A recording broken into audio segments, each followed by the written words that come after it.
Semua orang ke beli kepiting. Welcome to Sharing.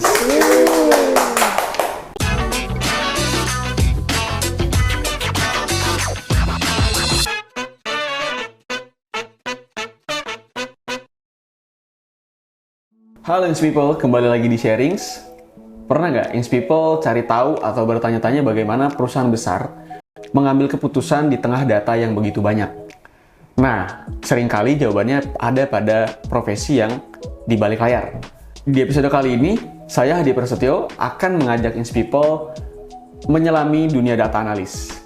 Profesi ini sangat penting di dunia bisnis ataupun di dunia perusahaan.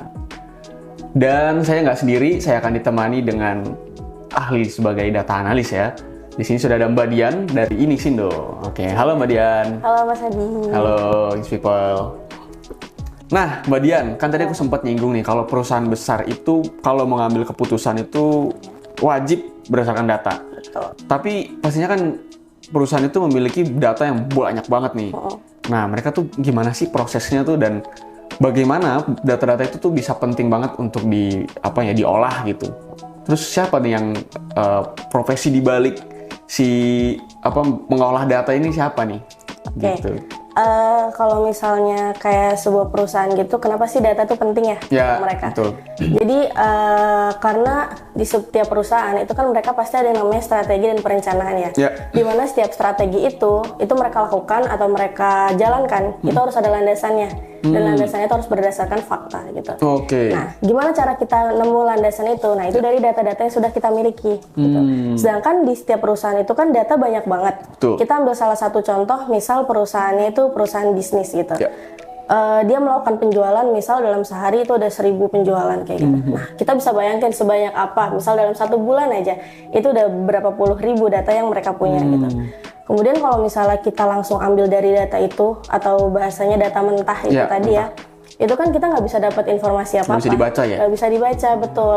Kita mau tahu penjualan 3 bulan sebelumnya tuh gimana gitu, apakah meningkat atau menurun gitu. Kalau kita baca langsung kan itu nggak bisa gitu. Jadi perlu ada namanya pengolahan data atau data analisis gitu. Nah, tujuannya data analisis itu apa? Dia mengelola sebuah data untuk mendapatkan sebuah insight atau informasi. Nah, informasi itu nanti digunakan untuk membuat sebuah keputusan dalam perusahaan gitu. Contohnya misal, kalau misalnya menurun, berarti keputusannya apa nih? Tetap dijual kah? Atau kita buang aja produknya, kita ganti produk yang baru? Kayak gitu. Jadi itu gunanya di data analis seperti itu. Dan siapa yang berperan? Yang berperan si data analis itu tadi. Tadi prosesnya itu data analitik ya. Prosesnya data analitik. Betul, profesinya data analis. Betul, yang melakukannya data analis kayak gitu. Nah, tapi itu kan tadi cuma buat ngambil keputusan ya. Betul. Bisa nggak buat dipakai yang lain tuh datanya?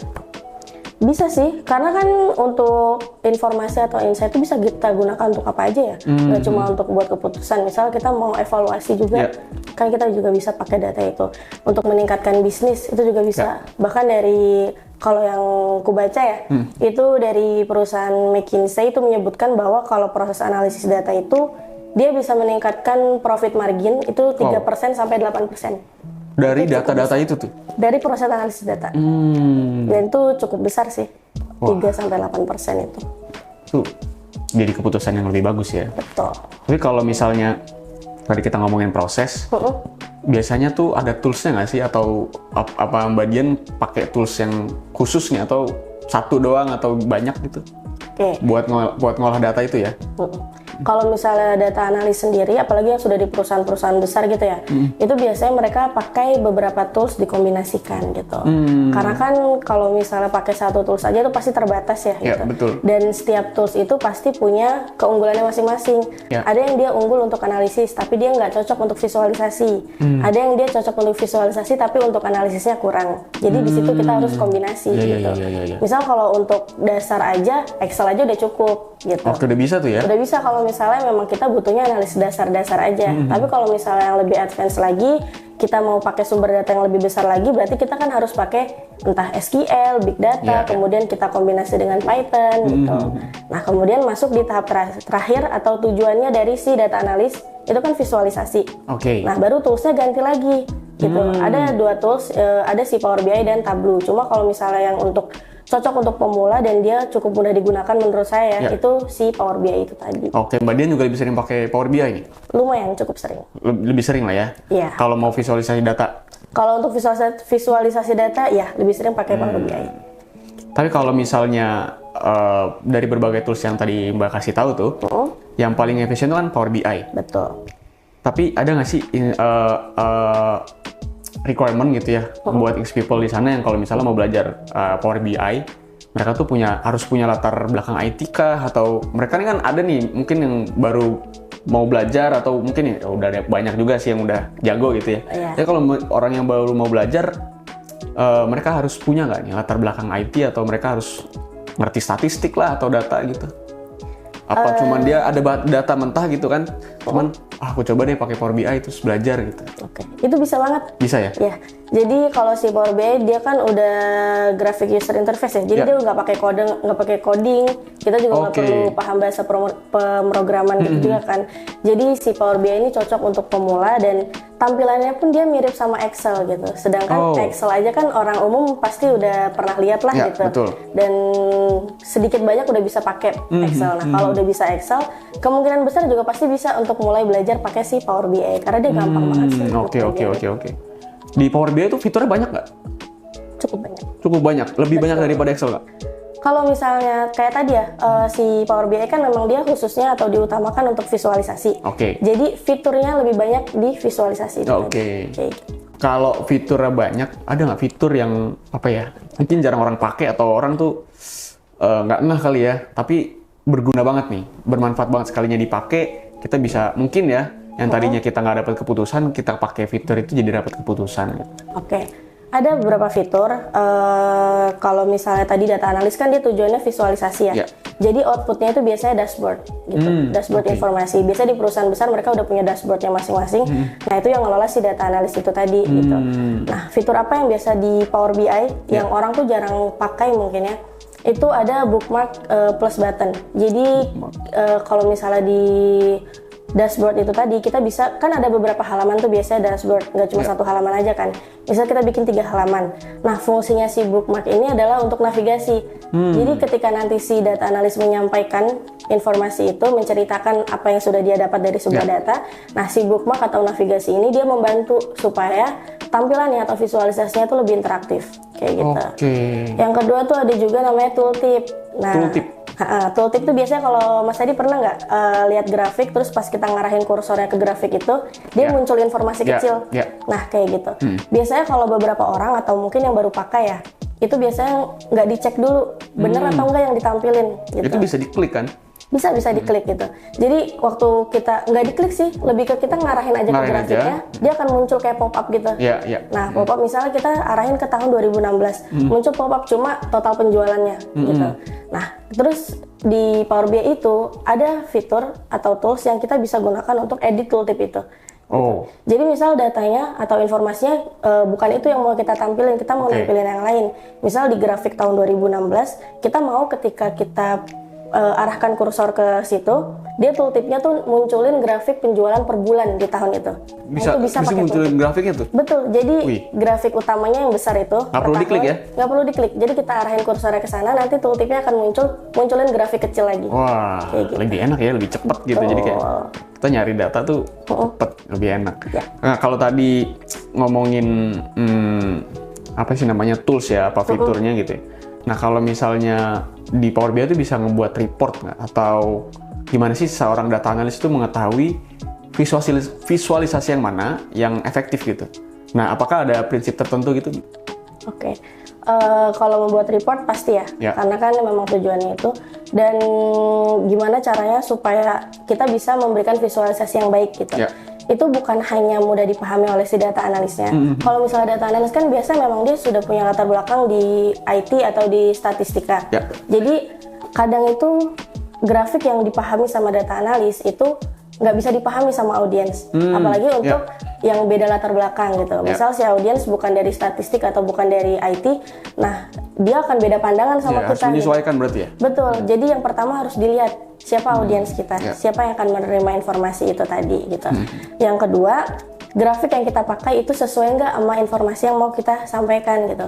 Misal kita mau menyampaikan hubungan antar variabel atau hubungan antar data. Ya. Kalau misalnya kita pakainya si bar chart itu kan kurang cocok. Kita pakainya apa? Misalnya kita pakai scatter plot kayak gitu. Terus misal kita mau tahu, kita mau tahu nih tren penjualannya dari tahun 2010 sampai 2025 tuh gimana gitu. Nah itu cocoknya apa? Line chart kayak gitu. Jadi menyesuaikan.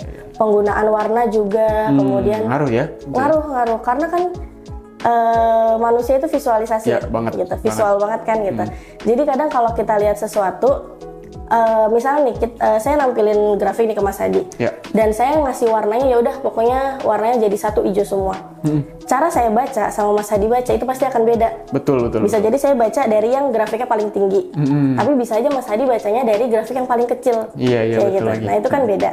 Nah jadi gimana caranya kita bisa mengarahkan audiens membaca sesuai dengan yang kita mau. Jadi contohnya gimana? Nah penggunaan warna itu tadi, misal yang paling besar kita bedain warnanya merah gitu.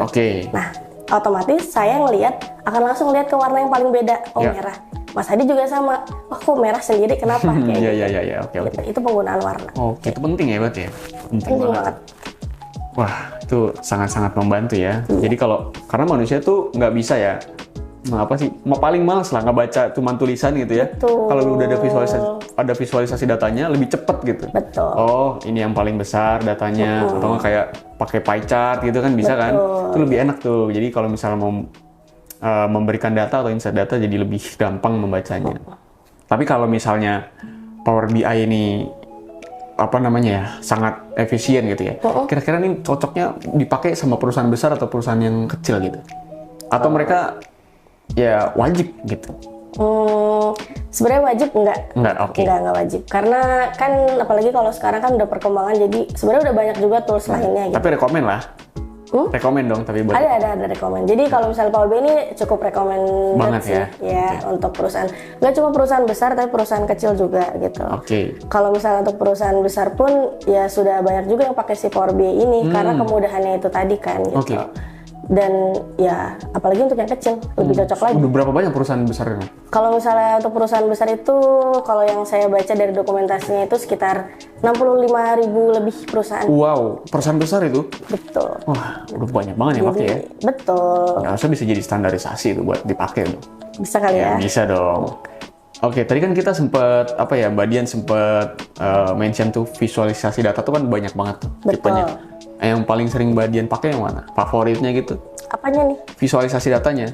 Apa sih namanya? Tipenya gitu loh. Tipe visualisasi datanya. Chartnya? Ya, tipe chartnya lah, tipe apanya gitu. Menyesuaikan sih Mas. Menyesuaikan lagi ya? Menyesuaikan. Jadi kalau misalnya datanya tuh apa yang mau kita tampilin gitu. Misal kita mau perbandingan ya berarti kita pakainya misalnya kayak cluster bar gitu. Atau kita misalnya mau ngasih lihat tren waktunya ya berarti kita pakai si line chart itu tadi kayak gitu. Oke. Tuh, jadi menyesuaikan kembali lagi. Kalau tadi sempat aku dengar ada yang namanya Power Query. Betul. Itu di Excel ada nggak? Ada di Excel. Ada juga? Ada juga di Excel. Apa bedanya sama di Power BI? Kalau untuk Power Query sama aja sih sebenarnya gitu. Cuma kalau misalnya di Power BI nanti kan jadi kita tuh kalau di Power BI kita ambil data kan bisa dari mana aja. Kita bisa dari SQL, kita bisa dari web. Kita bisa dari formatnya bisa apa aja? Apa aja bisa. Gitu. Tergantung yang memang udah diizinkan di Power BI-nya itu tadi ya gitu. Kalau misalnya kayak web juga, itu webnya harus yang webnya statis aja sih yang memang udah ada tabelnya. Banyak gambar gitu ya? Betul, jadi memang dia bisa dia bisa mengekstrak tabel dari sebuah web gitu. Nah, nanti data-data itu tadi biasanya akan lewat si Power Query dulu. Oh, gitu. Jadi Power Query itu dia kayak halaman lain lagi gitu. Jadi kita masukkan ke Power Query, nah di Power Query itu proses cleaning data. Dibersihin dulu tuh datanya? Dibersihin dulu, karena kita nggak mungkin pakai semua datanya. Iya, gitu. Berarti ada data yang nggak kepake berarti ya? Ada, misal kayak kita mau lihat data yang sudah terjual. Nah, kalau misal di perusahaan gitu kan kadang kecampur tuh, ada yang masih proses penjualan, ada yang sudah terjual. Nah, kalau kita maunya yang terjual aja, berarti kan kita harus bersihin yang belum terjual itu tadi, gitu. Nah, itu dilakukan di mana? Itu di Power Query. Nah, jadi di Power Query itu dia bisa membersihkan data, dia bisa transformasi data, reshaping kayak gitu. Kalau tadi data cleaning pakai Power Query itu, biasanya data analis tuh kalau mau melakukan apa sih namanya mengolah ya, mereka tuh cleaning dulu atau maksud aku mau tahu stepnya nih. Oh, stepnya. Iya, stepnya. Gitu. Kalau stepnya tuh yang pertama ada collecting data, mengumpulkan. Oke, berarti nggak langsung dibersihin ya? Enggak. Berarti nyari dulu datanya, baru dibersihin gitu. Betul. Tapi kalau nyari pun nggak di semua perusahaan tuh data analis yang ngelakuin. Ada namanya data engineer juga. Oh, itu beda lagi tuh? Beda lagi. Gitu. Dia apa kerjanya gimana tuh? Kalau data engineer tuh kalau misalnya di perusahaan biasanya dia yang ngurus database. Dia yang ngolah semua datanya gitu. Bahkan kadang dia juga yang bisa bersihin data juga gitu. Jadi si data analis kadang bisa udah nerima data bersih, dia tinggal olah aja kayak gitu. Tapi kalau misalnya ada juga data analis juga yang ngelakuin. Kadang kan ada data dari si data engineer, tapi kita butuh data tambahan nih, misal untuk perbandingan. Berarti kita juga harus ngumpulin data gitu. Collecting data. Yang kedua ada data cleaning, pembersihan tadi. Gimana cara kita bisa bikin data itu siap untuk diolah dan siap untuk divisualisasikan kayak gitu. Itu data cleaning, kemudian baru proses analisis data. Ini lebih dalam nih. Betul, analisis data itu nanti ya kita cari insight-insight atau pola-pola yang ada di data itu gitu. Kita cari, kemudian baru kita visualisasi. Kita cari visualisasi yang paling tepat, dan yang ketiga itu ada storytelling. Nah, ini storytelling? Itu tugasnya data analis. Jadi bagaimana kita menceritakan data itu. Oke. Itu sih 5 proses. 5 tuh prosesnya itu. Sampai ada storytellingnya tuh. Iya, jadi itu salah satu kemampuan yang harus dimiliki juga. Paling challenging itu, Bang. Iya, karena kita harus bisa menyampaikan informasi itu. Tapi aku tuh sempet akses kayak cuma sekali atau 2 kali gitu. Waktu itu karena disuruh, terus kayak waktu itu ada fitur DAX. Aku belum paham tuh. Bisa jelasin? DAX itu data analysis expression. Sering dipakai nggak sih? Oh, sering banget. Sering banget kan? Itu yang paling powerful di Power BI. Nah, itu makanya kemarin waktu disuruh gitu kan, saya nyoba, nggak ngerti gitu kan, belum terlalu paham. Kalau di DAX itu bahkan kita bisa bikin tabel baru yang nggak ada di data kita. Oh iya? Iya, betul. Tapi datanya dari data yang sudah ada gitu. Misal kita dari DAX itu juga kita bisa bikin, misal kita mau tahu nih penjualan dari perbandingan dari tahun ini dan sebelumnya. Nah, itu pakai DAX itu dari perhitungan. Sedangkan kalau dia mirip formula sih yang di Excel, cuma dia lebih advance lagi, dia lebih powerful lagi kayak gitu. Kita bisa bikin tabel baru pakai DAX itu tadi, dan kita juga bisa ada namanya di Power BI itu time intelligence. Gitu. Apa itu?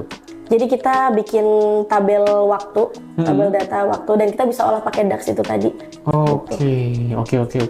Biasanya itu kalau buat pakai itu, data-data apa aja yang bisa kita, misalnya data ini nih cocoknya pakai DAX, cocoknya apa sih namanya cara pakainya gitu. Lebih apa sih rekomend pakai data yang mana gitu? Kalau DAX itu untuk numerik sih, karena dia perhitungan kan. Betul. Nomor berarti ya? Betul. Nah, itu dia episode sharing sekali ini, people. Menarik banget kan? Tadi kita udah belajar banyak tuh.